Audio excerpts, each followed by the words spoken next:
Hello friends, good evening. आप सभी का स्वागत है हमारे यूट्यूब चैनल सक्सेस पाथ पर। देखिए दोस्तों, आपको डिस्प्ले पर एक राजस्थान कर्मचारी चयन बोर्ड का एक नोटिफिकेशन दिखाई दे रहा होगा और इस नोटिफिकेशन में साफ साफ लिखा हुआ है कि यह नोटिफिकेशन उच्च प्राथमिक विद्यालय संस्कृत शिक्षा लेवल द्वितीय 6 से 8 सीधी भर्ती परीक्षा के लिए नोटिफिकेशन जारी हो चुका है। कहने का मतलब है कि जिस नोटिफिकेशन का आप लोगों को इंतजार था रीट मेंस के लिए, वो आपका नोटिफिकेशन जारी हो चुका है। तो देखिए दोस्तों, मैं आपको बता दूं एलटी वालों के लिए थोड़ी इन्फॉर्मेशन जो है इसमें है। वैसे मैंने इस नोटिफिकेशन के बारे में बताया था कि ये नोटिफिकेशन वही है जो जुलाई मंथ के अंदर पहले से जारी हो चुका था और वही 2123 पर दिए गए हैं। आपको मेरे वीडियो मिल जाएगी, उस वीडियो में मैंने बता रखा है कि ये वही वाला नोटिफिकेशन है, इसमें कुछ ही चेंजिंग नहीं होने वाली है। मैंने बताया था L1 एवं L2 के जो पद हैं वो 7759 पद आने वाले हैं और वही हुआ है, 7759 पद ही आए हैं। देखिए दोस्तों, हमको समझना क्या है, ये जो सारे पद हैं वो संस्कृत शिक्षा डिपार्टमेंट में है। कहने का मतलब है कि दो तरीके के डिपार्टमेंट होते हैं, एक तो होता है संस्कृत शिक्षा का डिपार्टमेंट और एक होता है सामान्य शिक्षा का डिपार्टमेंट। संस्कृत शिक्षा के डिपार्टमेंट का मतलब ये है कि यहाँ कुछ संस्कृत के सब्जेक्ट ज़्यादा होते हैं, थोड़े से एक दो सब्जेक्ट प्लस होते हैं यहाँ संस्कृत के, तो वो संस्कृत विषय वाले के लिए आता है। बट लेकिन वहाँ पर हिंदी वही रहती है, वहाँ पर इंग्लिश देखा जाए तो वही रहेगी, वहाँ पर मैथमेटिक्स वही रहती है, तो इससे आपको कोई फ़र्क पड़ने वाला ज़्यादा नहीं है। पेमेंट के बारे में बात की जाए तो पेमेंट आपको राजस्थान सरकार के जो सामान्य स्कूलों में मिलती है वही पेमेंट आपको यहाँ पर मिलने वाली है। तो कहने का मतलब है हमें इस चीज़ से बिल्कुल ही घबराना नहीं है कि हमारी ये जो ज्वाइनिंग है या जो जॉब है वो कौन से डिपार्टमेंट में निकली है, तो इससे हमें कोई ज़्यादा परेशान होने की ज़रूरत नहीं है। हमको इसमें को लेकर के पैनिक नहीं होना है। देखिए दोस्तों, तो उच्च प्राथमिक सीधी भर्ती संस्कृत विषय के बारे में बात करें कि संस्कृत विषय में कितने पद हैं, तो संस्कृत विषय में देखिए आप टीएसपी और नॉन टीएसपी गैर अनुसूचित क्षेत्र, तो ये तो हो गया नॉन टीएसपी, ठीक है, गैर अनुसूचित क्षेत्र और अनुसूचित क्षेत्र ये हो गया टीएसपी। तो टीएसपी में तो 70 जगह हैं और यहाँ पर कितनी है 319 है। उसके बाद हम आगे बात करें कि उच्च प्राथमिक विद्यालय सीधी भर्ती विषय हिंदी विषय को लेकर के बात करें तो हिंदी में 156 है और यहाँ पर कितनी है 18 है। उसके बाद अंग्रेजी में बात करें तो अंग्रेजी में 202 और यहाँ पर 19 है। उसके बाद सामाजिक विज्ञान में बात करें तो 272 जगह हैं। टोटल देखा जाए तो सोशल साइंस में जो जगह हैं वो कितनी है 272 यहाँ पर क्या है जगह दी गई हैं। उसके बाद गणित विज्ञान में हम बात करें, गणित विज्ञान में कितनी है, तो गणित विज्ञान में जो सब्जेक्ट विषय हैं वो मतलब 970 प्लस 73 इतनी यहाँ पर जो वैकेंसी दी गई है, तो ये टोटल हो गई 1043 जगह, ठीक है। तो मैथ साइंस वालों की अच्छी जगह है, तो मैथ साइंस वाले थोड़ा सा अवेयर रहें, इनके लिए एक अच्छा मौका है। उसके बाद देखिए दोस्तों, मैं आपको बता दूं इसकी जो आवेदन की प्रक्रिया है कल से स्टार्ट हो रही है, 7 तारीख से इसके आवेदन की प्रक्रिया स्टार्ट हो रही है। तो थोड़ा सा देख लेते हैं क्या क्या हमको करना है इसमें।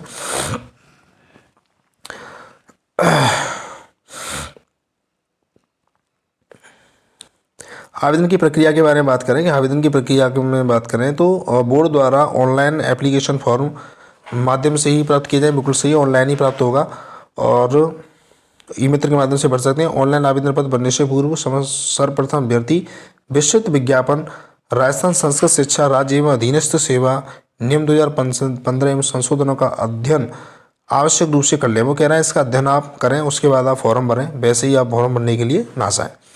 तो ऑनलाइन आवेदन की प्रक्रिया,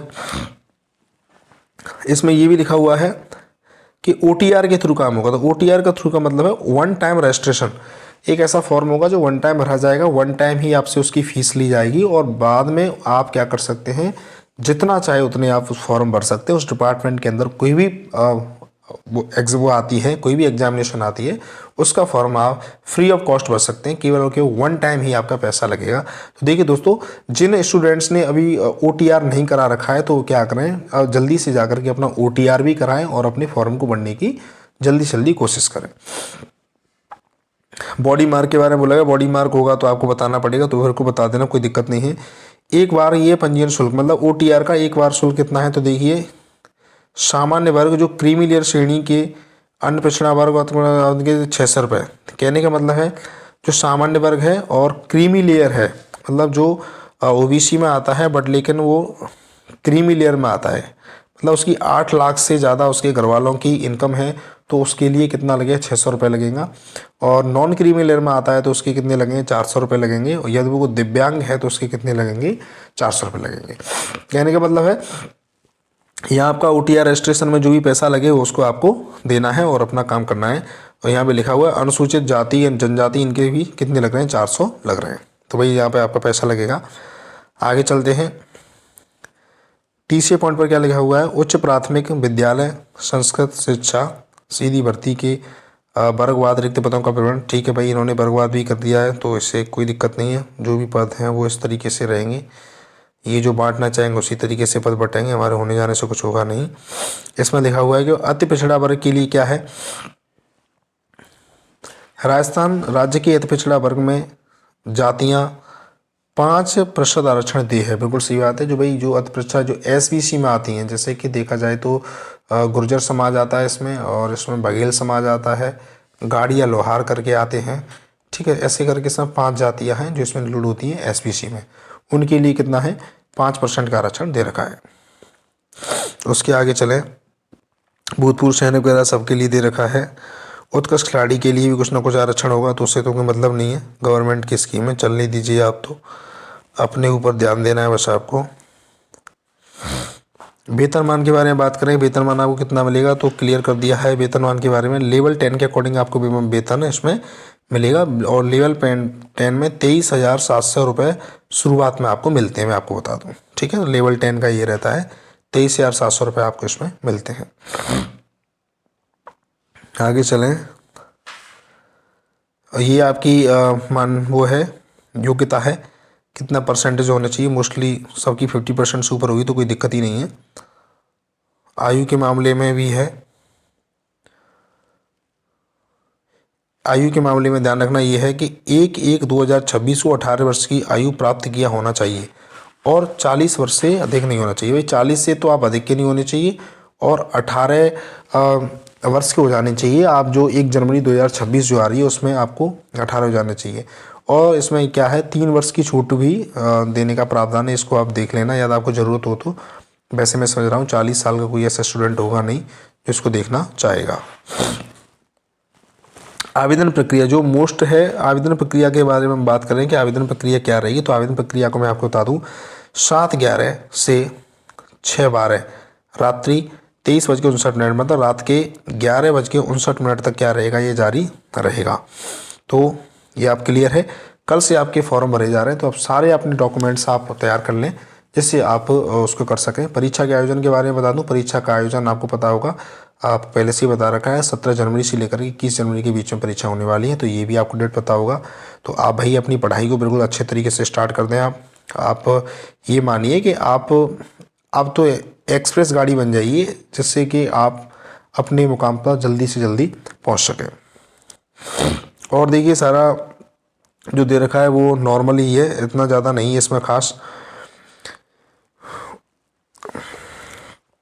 सिलेबस के बारे में अगर बात कर लेते हैं तो देखिए सिलेबस में 6 से 8 के बारे में बताया गया है। जो परीक्षा क्या 300 अंकों की होगी, बिल्कुल सबको पता ही है। 2 घंटे 30 मिनट की ये परीक्षा होने वाली है, और इसमें 150 प्रश्न होंगे।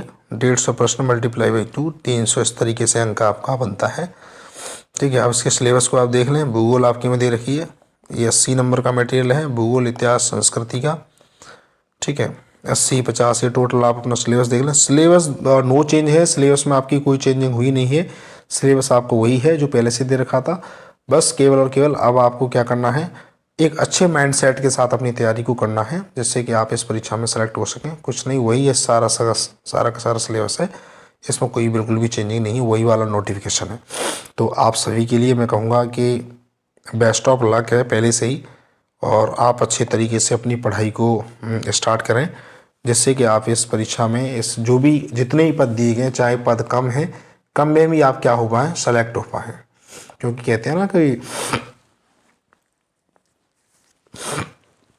कम जगह हैं या जो परिस्थिति है, परिस्थिति में जब आप अच्छा करोगे तब आप